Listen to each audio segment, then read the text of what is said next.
Okay, this is the final chapter of Prophet of God by Chris Cooper, chapter 25.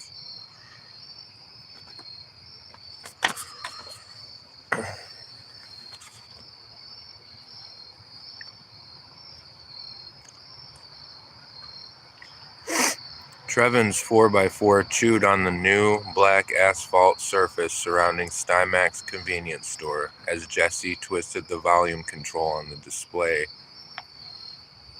The two laughed while Lynn leaned up against the back of the front seat, reading from a practical grocery list, and Troy busied himself in the back, texting.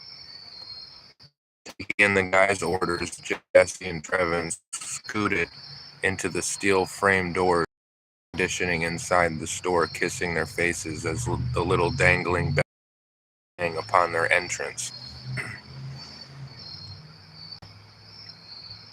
Leo, the clerk, was tied up behind the counter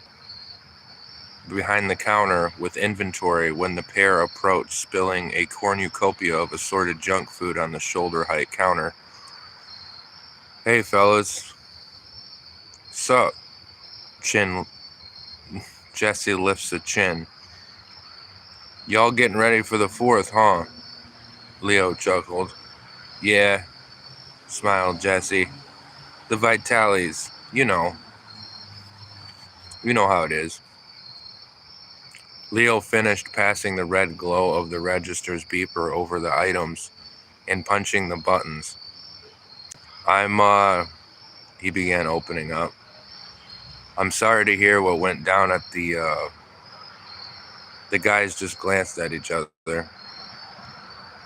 Well, anyway," Leo stuffed the items into some black plastic bags. "Nah, it's okay, Leo." Jesse waved a hand. "Well, you do know, I know things will be taken care of. You lads went through some sort of hell, and I just wanted you to know that Martha and I are keeping y'all in our prayers. Plus all the settlements that are bound to come out of this," he said. "We're just so glad y'all are safe now. It's been such a shock to everyone," Leo confessed. "No, I know. Thanks a lot, though, Leo. It's just wild." Jesse finally nodded and smiled. "All right, you kids take care, all right?" Leo struck the counter with his wedding band. Jesse and Trevin then started back out the door when they were stopped again. "Hey, Jess?" Leo rang out, fumbling with something from behind the plexiglass shields of the register counter. Jesse held open the door. Beaming sunlight fell across the entryway. "What's up, Leo?" Leo approached the end of his elevated nook and straddled a brown satchel across the glass within each of the guys' reach. "Kinda odd. That old tinker, he comes around here from time to time," spoke Leo. "Yeah?" Leo continued.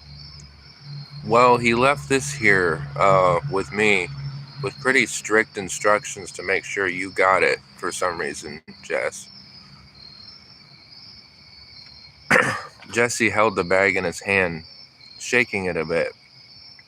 "Don't worry, I already checked if the damn thing had anything suspect in it, but I felt bad for the old coot, and I promised I'd deliver, so." "What's in it?" Jesse began undoing the lace, which crumpled it shut, and looked inside the satchel. Drawing his hand back out, he flashed several scratch-off lottery tickets, each face of them remaining untouched except a single scratch revealing the barcode at the very bottom. Jesse and Trevin leapt back into the car with a peculiar urgency and a joyous bound. Lint and Troy were giggling over their phones when Trevin's hand floated over the multiple bags of goodies. "You get the juice, Jess?" Trevin asked, referring to the strawberry vape he'd requested. Getting no reply, Troy sat up. "Yo, where are we headed?" Yeah, it's saying hit M99, Trevin murmured, hastily beating the screen of his phone with his thumbs. Jesse turned to his friends in the back, betraying a grin. "We're going to Lansing, bro." "What?" said Troy. "Yeah, why?" Lint chimed in, looking up from his smartphone. "Y'all down to come, or?" Jesse twisted in his seat, smacking his hands together. The passengers all nodded and shrugged. Jesse lifted a few of the dozens of lottery scratch-offs out from the mysterious bag Leo had handed him, courtesy the Prophet. Every last one of them was a winning jackpot ticket.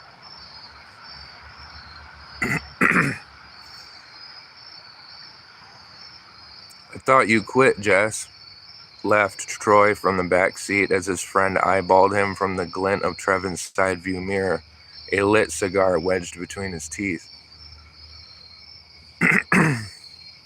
"What's this, anyway, Trev?" Jesse looked over at the driver after releasing his hand from his. He reached to collect the folded pile of papers which had been stuffed under the windshield for some time like a burrito. Trevin just glanced. Jesse pinched the sheets, making a fan of the pages with handwritten scribble, and then landed on the very first page. "Sunesis," it read at the top. Sunesis. The wind coursed across each one's hair in the aged day as they cruised down an open road along one of the main highways of that part of Michigan. The sun, yawning and sweet orange, gleamed off the side mirrors as they all coasted along. Jesse let his hand fall onto the radio knobs and bumped the volume of the stereo blaring from Troy's connected playlist. As they made a bend, merging onto the main stretches of road before entering Greater Port Ridge, they all noticed just off the shoulder of the road a peculiar pedestrian. Suddenly the stereo, which had been fixed on the playlist, broke into brief static, and then a song began rising up to the surface. "Return of the Mac" by Mark Morrison played just as the all-wheeler was passing the walking person ahead. Seen along the side of the road, all the guys turned and watched as the figure appeared to hop their way ahead in tandem with the music. With a wide-brimmed hat, sporting a pair of headphones, and kicking some industrial-laced black boots beneath styled, ripped-up jeans, the person appeared to toss up their chin approvingly at the passing car, gesturing and smiling with a cigar tracing the air. The end. Prophet of God by Chris Cooper. Available on Amazon and other formats. Thanks for listening and watching.